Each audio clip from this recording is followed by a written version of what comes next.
got me going through the motions here. I really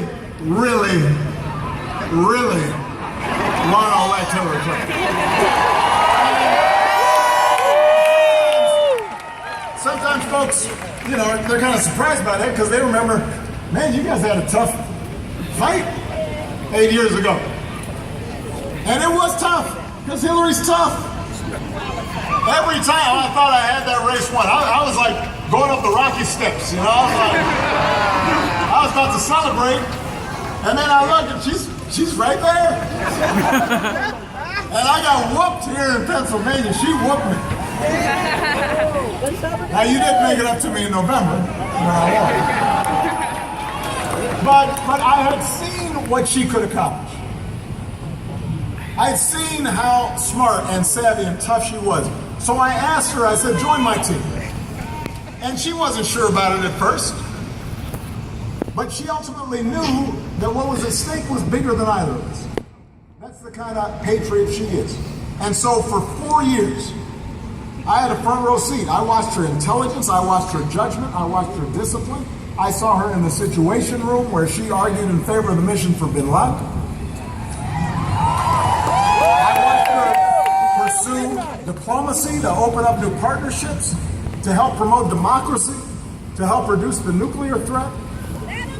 And she worked hard, tirelessly, flying around the world again and again. I don't know how many times she laughed at the world, but she went around a long time.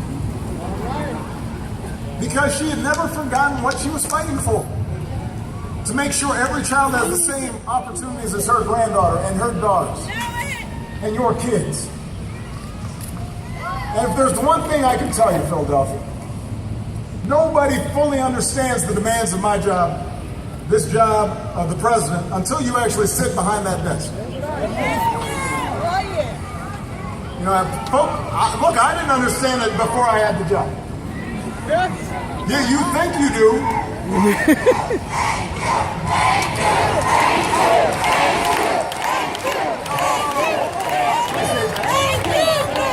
But I'm not going yet, so don't say the thing. I'm not finished yet. I got a few more months. Listen.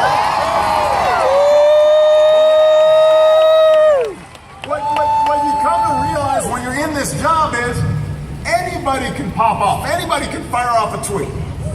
Everybody's a critic. But that doesn't mean you know what it's like to manage a global crisis. You don't know what it's like to send a group of young people to war knowing some won't come back. But the closest you can come to understanding what it's like is to be where Hillary's been. To have been part of those decisions. She knows what it means for working families and senior citizens and small business owners and soldiers and veterans when we make policy in the White House. And in the middle of crisis, she'll listen to people and she will keep her cool, and she treats everybody with respect.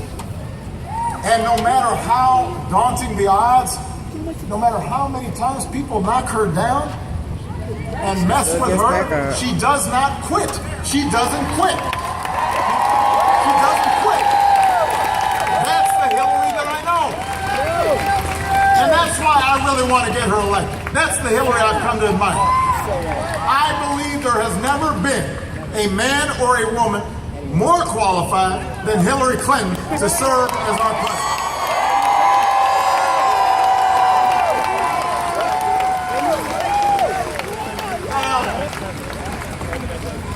Hillary actually has plans to address the things that she's heard from you on the campaign trail. Specific ideas to invest in new jobs and to help workers share in their company's profits. And to help put kids in preschool so they get a good start. And to put students through college without taking on a mountain of debt. And I know that these days in campaigns, sometimes the plans get ignored, but they're there and they make sense and they add up. And then there's the other guy, Donald Trump. Don't vote. Don't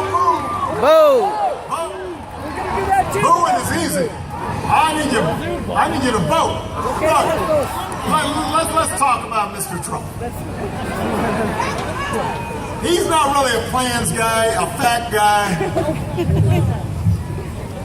He calls himself a business guy. But America's got a lot of businesswomen and women who succeeded without hiding their tax returns or leaving a trail of lawsuits or workers who didn't get paid. People feeling like they got cheated. I mean, look, I keep on reading this analysis that, well, Trump's got support from like working folks. Really? That like this is the guy you want to be championing working people? This guy who spent 70 years on this earth showing no concern for working people. This guy's suddenly going to be your champion? I mean, he spent most of his life trying to stay as far away from working people as he could. Yeah. And now this guy's going to be the champion of working people. Huh? I mean, he wasn't going to let you on his golf course. Ooh. He wasn't going to let you buy in his condo. And now suddenly this guy's going to be your champion? And so yes, if you oppose raising the minimum wage, you should vote for Trump. You should also vote for Pat Toomey. A Trump Toomey economy will be right up your alley.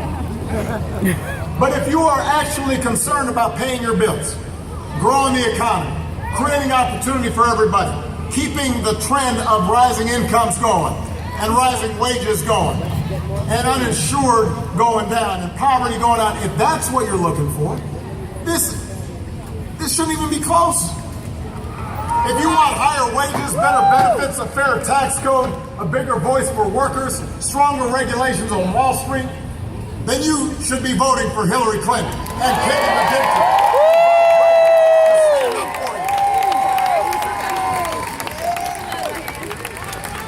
And if you're concerned about who's going to keep your family safe in this dangerous world, then the choice is even clearer. Look, I just came from overseas. Talk to the other leaders around the world. They don't even understand how this is close. Hillary's worked with our intelligence teams and our diplomats and our military. She's got the judgment and the temperament and the experience to meet any threat.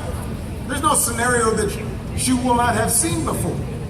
And she'll see to it that our troops finish the job of defeating ISIL, doing it the right way, without resorting to torture, without banning entire religions from our country.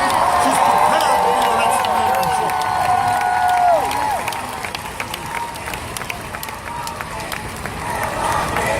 Hillary! Hillary! Hillary! Hillary! And then you got the doctor, who just last week went on Russian state television to talk down our military and to curry favor with Vladimir Putin. He loves this guy. Loves this guy. Think about what's happened to the Republican Party. Right? They used to be opposed to Russia and authoritarianism and fighting for freedom and fighting for democracy. And now their nominee is out there praising a guy, saying he's a strong leader because he invades smaller countries, jails his opponents, controls the press, and drives his economy into a long recession. No, look, I'm actually being serious about it. Think about this. And then when the interviewer asked him, well, why do you support this guy? He's a strong guy. Look, he's got an 82% poll rating. Well, yes, so does Saddam Hussein had a 90% poll rating. I mean, if you control the media and you've taken away everybody's civil liberties and you jail dissidents, that's what happens. Hillary!